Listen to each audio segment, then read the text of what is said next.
From Bloomberg's Washington, D.C. studios to our TV and radio audiences worldwide, welcome to a special edition of Balance of Power alongside Kaylee Lines. I'm Joe Matthew. Well, we are just about to get a farewell address from President Biden, delivered from the Oval Office as he bids farewell to a presidency that has lasted just 4 years.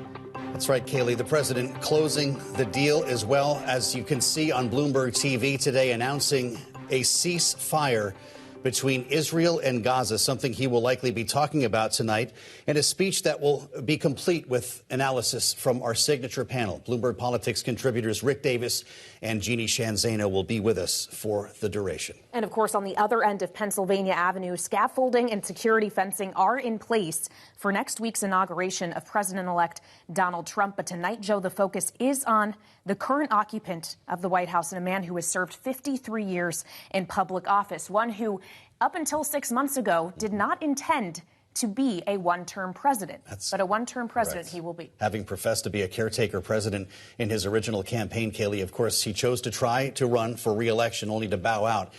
And now we'll have Donald Trump being sworn into office on Monday.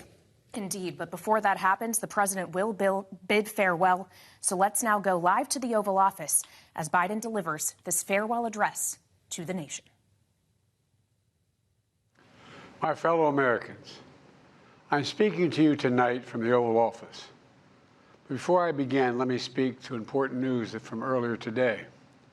After 8 months of nonstop negotiation, by my administration, a ceasefire and a hostage deal has been reached by Israel and Hamas, the elements of which I laid out in great detail in May of this year.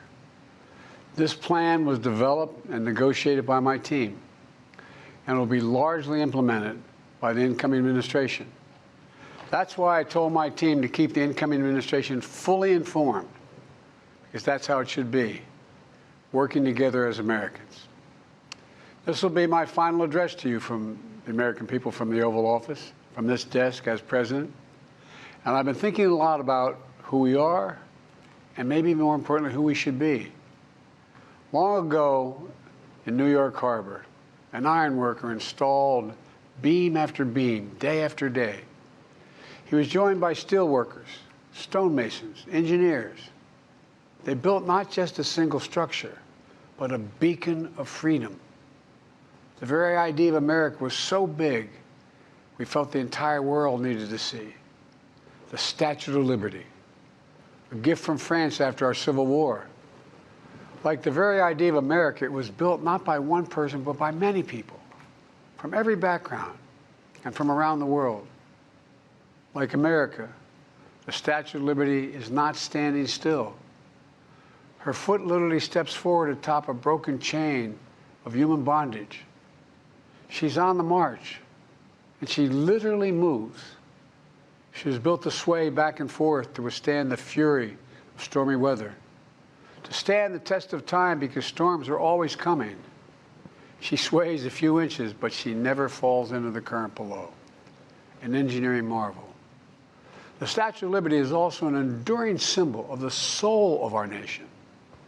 A soul shaped by forces that bring us together and by forces that pull us apart. And yet, through good times and tough times, we've withstood it all. A nation of pioneers and explorers, of dreamers and doers, of ancestors native to this land, of ancestors who came by force, a nation of immigrants who came to build a better life, a nation holding the torch of the most powerful idea ever in the history of the world, that all of us are created equal, that all of us deserve to be treated with dignity, justice, and fairness, that democracy must defend and be defined and be imposed, moved in every way possible. Our rights, our freedoms, our dreams. But we know the idea of America, our institution, our people, our values that uphold it are constantly being tested. Ongoing debates about power and the exercise of power, but whether we lead by the example of our power or the power of our example, whether we show the courage to stand up to the abuse of power or we yield to it. After 50 years at the center of all of this, I know that believing in the idea of America means respecting the institutions that govern a free society: the presidency, the Congress, the courts, a free and independent press, institutions that are rooted, they just might not reflect the timeless words, but they echo the words of the Declaration of Independence. We hold these truths to be self-evident. Rooted in the timeless words of the Constitution, we the people. Our system of separation of powers, checks and balances, it may not be perfect, but it's maintained our democracy for nearly 250 years, longer than any other nation in history that's ever tried such a bold experiment. In the past 4 years, our democracy has held strong, and every day I've kept my commitment to be president for all Americans through one of the toughest periods in our nation's history. I've had a great partner in Vice President Kamala Harris.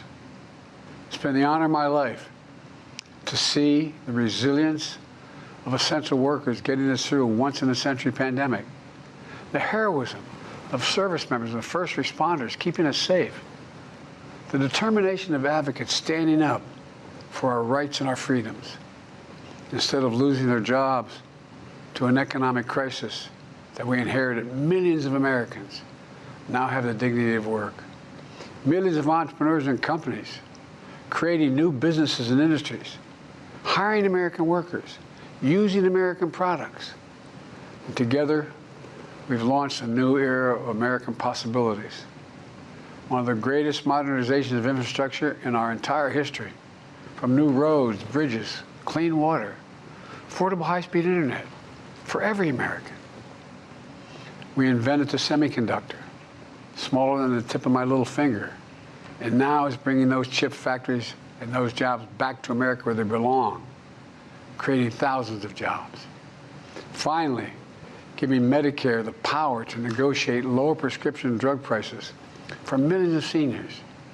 And finally, doing something to protect our children and our families by passing the most significant gun safety law in 30 years and bringing violent crime to a 50-year low, meeting our sacred obligation to over 1 million veterans so far who are exposed to toxic materials, and to their families, providing medical care and education benefits and more for their families.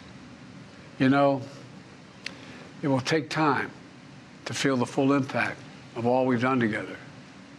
But the seeds are planted, and they'll grow and they'll bloom for decades to come. At home, we've created nearly 17 million new jobs, more than any other single administration, a single term. More people have health care than ever before. And overseas, we've strengthened NATO. Ukraine is still free.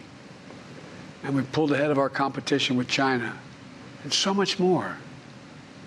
I'm so proud of how much we've accomplished together for the American people.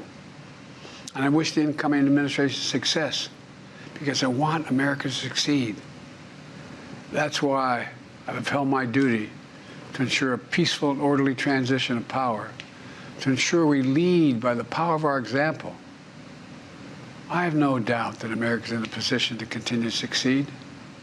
That's why my farewell address tonight, I want to warn the country of some things that give me great concern. This is a dangerous and that's a dangerous concentration of power in the hands of a very few ultra-wealthy people. And the dangerous consequences if their abuse of power is left unchecked.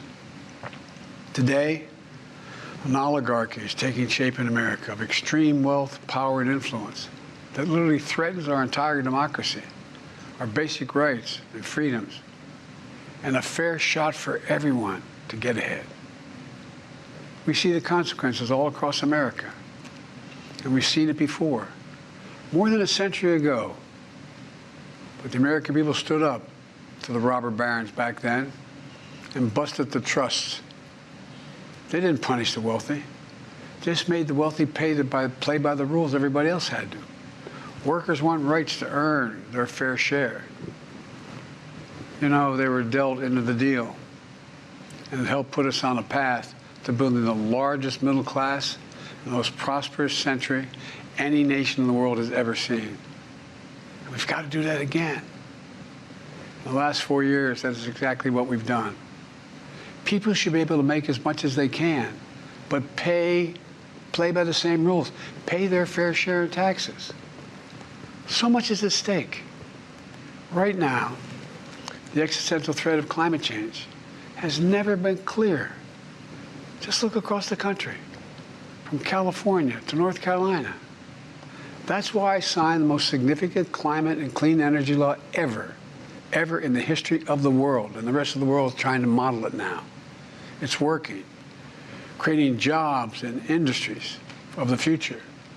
Now, we've proven we don't have to choose between protecting the environment and growing the economy.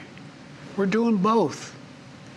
But powerful forces want to wield their unchecked influence to eliminate the steps we've taken to tackle the climate crisis, to serve their own interest for power and profit. We must not be bullied into sacrificing the future of our children and our grandchildren.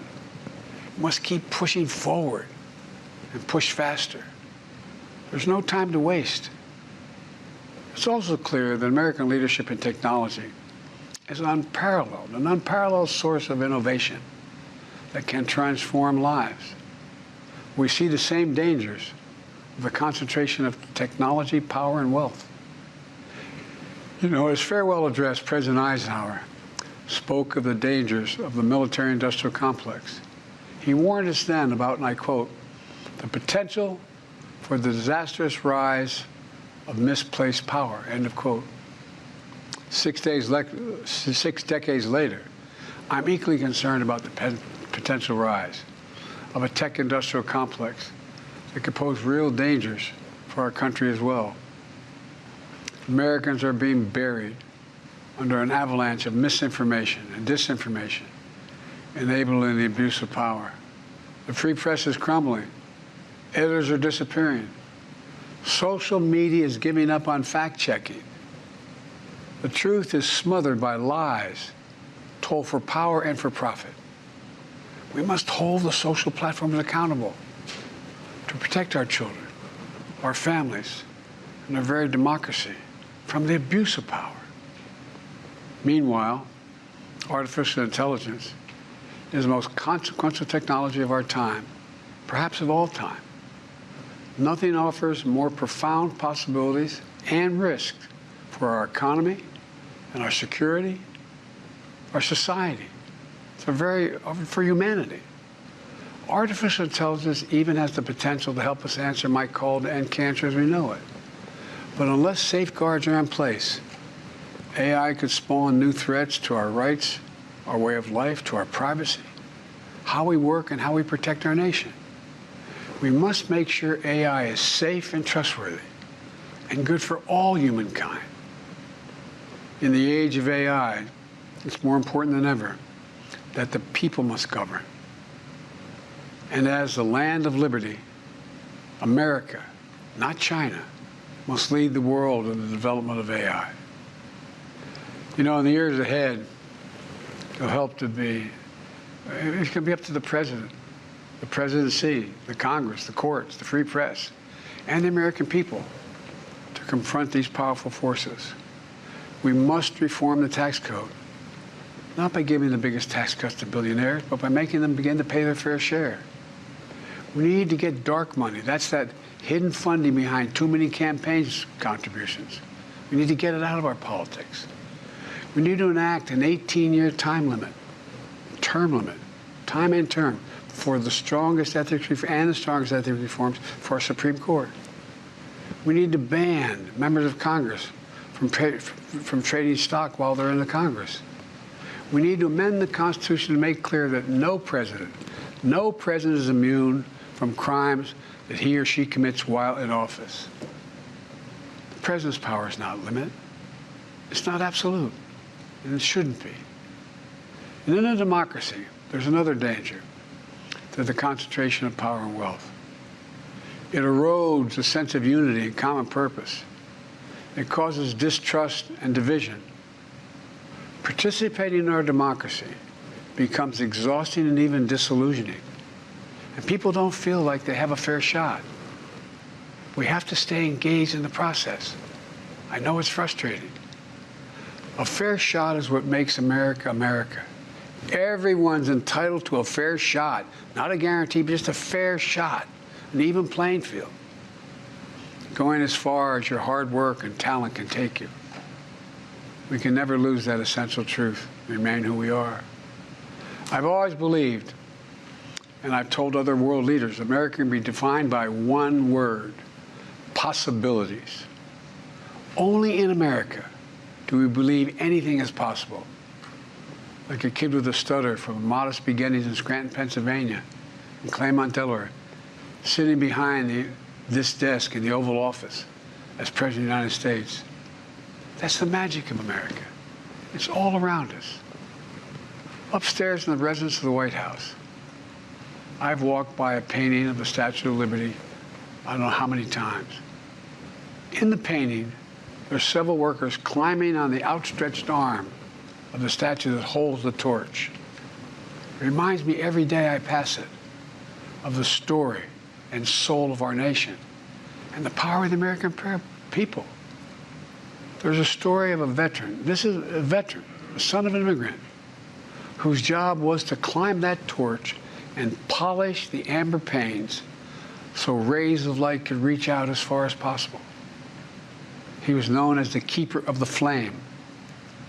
He once said of the Statue of Liberty, quote, speaks a silent universal language, one of hope that anyone who seeks and speaks freedom can understand.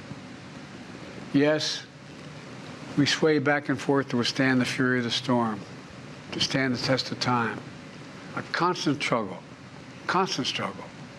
a short distance between peril and possibility. But what I believe is the America of our dreams is always closer than we think. And it's up to us to make our dreams come true. Let me close by stating my gratitude to so many people, to the members of my administration, as well as public service and first responders across the country and around the world. Thank you for stepping up to serve. To our service members and your families, it's been the highest honor of my life to lead you as Commander-in-Chief. And of course to Kamala and our incredible partner, historic Vice President. She and Doug have become like family. And to me, family's everything. My deepest appreciation to our amazing First Lady who's with me in the Oval today. For our entire family. You're the love of my life and the lives of my love. My eternal thanks to you, the American people. After 50 years of public service, I give you my word. I still believe in the idea for which this nation stands. A nation where the strength of our institutions and the character of our people matter and must endure. Now it's your turn to stand guard. May you all be the keeper of the flame. May you keep the faith. I love America.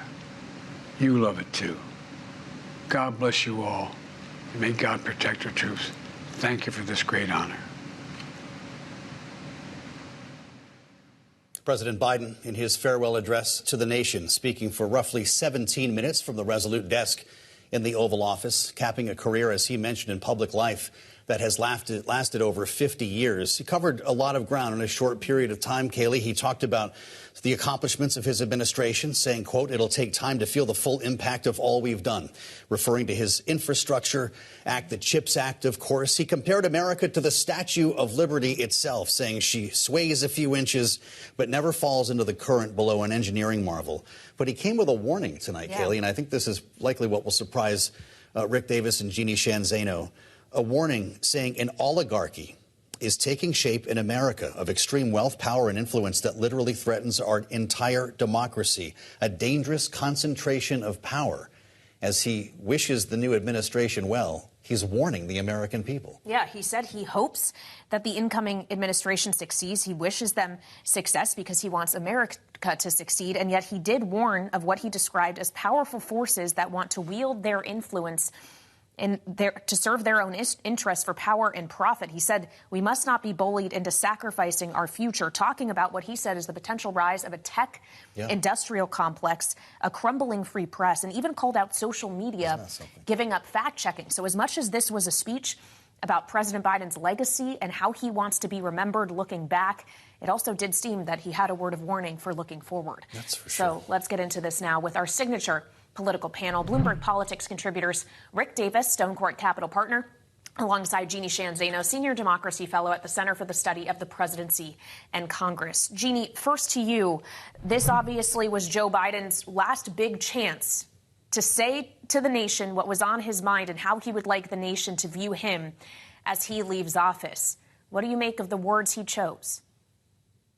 I was pleasantly surprised, Kayleigh, because I was concerned we would get a litany of accomplishments. He did some of that, but he took a lesson from the historians who say the best of these farewell addresses, from Washington to Eisenhower to Obama, have been those people who express a warning about rough roads ahead. And he did that. He almost word for word took Eisenhower, who he quoted in his warning, and you mentioned it, about a tech industrial complex, very reminiscent of Eisenhower, about the concentration of power, about the fact that Donald Trump is coming into office with an administration and full of people who are wealthier than we've ever seen before, claiming they're populists, but maybe they are there to enrich themselves. So this was quite a warning, and I think it was timely and it was on point.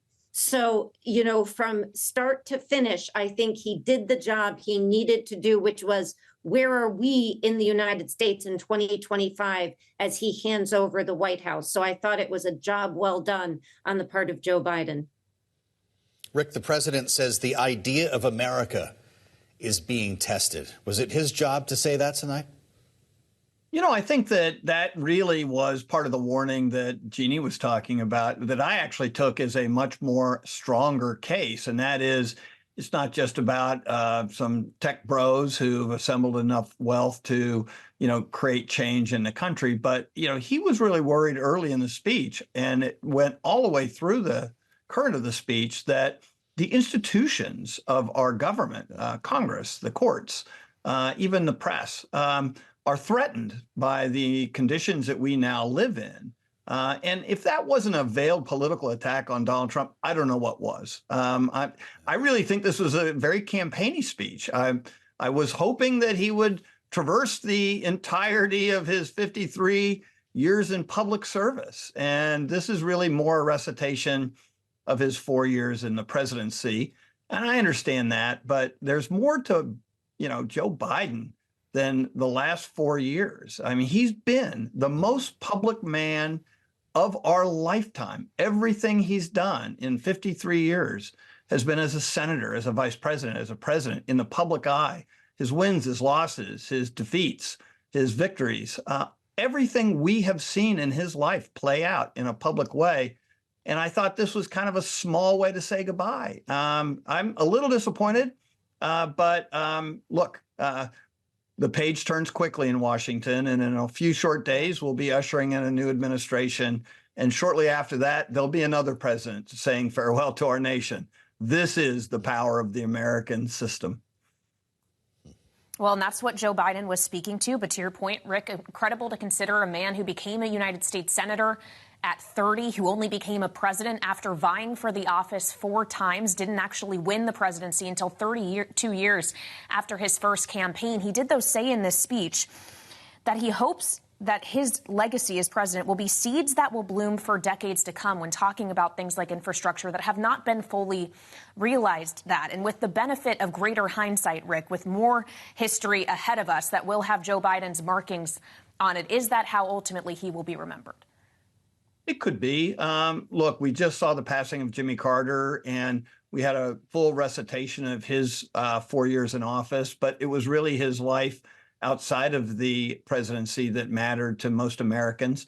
And Joe Biden has a different kind of inverse relationship with time.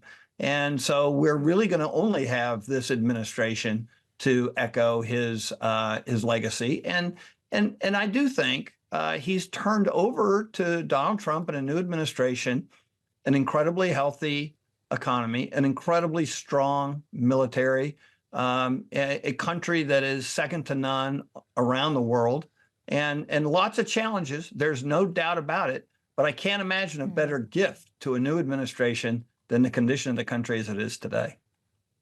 Jeannie, the president said it will take time to feel the full impact of all we have done. How long will it take for historians to get their arms around what was the Biden administration? It's going to take some time for historians, but also the American public. His latest poll numbers have an approval rating about 36%. So there's some work to do there. But again, the warning he gave tonight, as the wealthiest person who's ever walked the earth, Elon Musk, we know now is going to have an office in the White House and who single-handedly perhaps helped get Donald Trump elected. The warning he made about oligarchy and concentration of wealth and tech and the death of a free press and potentially other institutions, it was a timely reminder about where we are politically today.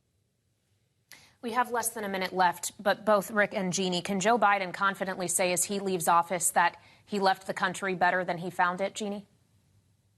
I think he can in some respects, but I'm not into happy talk these days, Kaylee, as you can tell. So, I think he can say he did a lot of work, certainly as it pertains to COVID and other areas. He did, and the economy, as Rick mentioned, although the people aren't feeling it. And Rick, quickly.